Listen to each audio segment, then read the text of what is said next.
ডিমের কারি, তিতের ডাল, পেঁপে উচ্ছে দিয়ে আর পাঁচ তরকারি, 5 রকম তরকারি দিয়ে। এখন আমি পাঁচ তরকারিটা করবো। এই 5 ফোড়ন সম্বাদ দিলাম, কাঁচা শুকনো লঙ্কা আর তেজপাতা দিলাম। হ্যাঁ, এগুলি একটু সামান্য ভাজা ভাজা হবে। এবার একটু আদা দিয়ে দিলাম,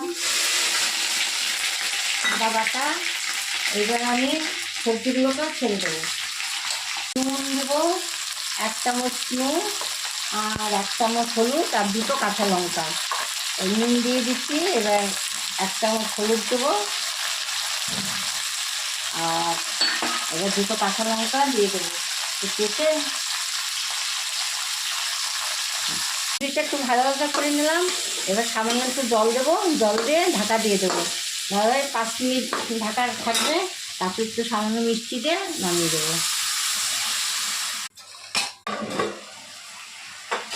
বয়েল হয়ে গেছে।